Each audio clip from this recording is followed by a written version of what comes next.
పెద్ద మూవీ గురించి మాట్లాడుతూ షార్ట్ అండ్ స్వీట్గా మనం ఈ రీల్లో చిన్న షార్ట్గా మాట్లాడుతున్నాం. రామ్ చరణ్ ఓవరాల్గా Ram Charan performance top notch. Buchibabu mark style అయితే కనబడతా ఉంది. అలాగే కొంచెం సుకుమార్ రైటింగ్స్ కనబడుతున్నాయి. మనకు తెలుసుగా శిష్యుడు కాబట్టి ఆబ్వియస్లీ కనబడుతుంది. స్క్రీన్ ప్లే చాలా బాగా ఉంది.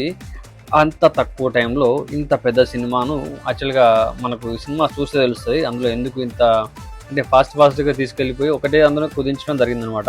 ఈ 2 పార్ట్లుగా తీసింది చాలా ఎక్కువ అయిపోయేది. ఒకవేళ ఎక్స్ప్లోర్ చేయాలి క్యారెక్టర్ని ఇంకా కొంచెం ఎక్స్పాండ్ చేయాలనుకుంటే, బట్ అలా చేయకుండా ఇలా తక్కువ ఒకటే పార్ట్లోనే కంప్లీట్ చేయడం అనేది మంచిగా అనిపించింది. ఇది ఎక్కువ వెళ్తే కూడా కొంచెం ఇబ్బంది అయిపోయింది. కానీ రామ్ చరణ్ యాక్టింగ్ మాత్రం సినిమాకి పెద్ద ప్లస్ అని చెప్పాలి. జగపతి బాబు యాక్టింగ్ అదృష్టం బాగా అనిపించింది. ఉన్నంతసేపు క్యారెక్టర్ చాలా ఇంపాక్ట్ఫుల్ క్యారెక్టర్. అలాగే దివ్యేందు మనకు తెలిసి మున్నాభయ్య చాలా అద్భుతంగా ఉండే, కానీ ఇంకొంచెం ఎక్కువ యూజ్ చేసింటే బాగుండు అనిపించింది. నాకు తక్కువ తగ్గినట్టు అనిపించింది.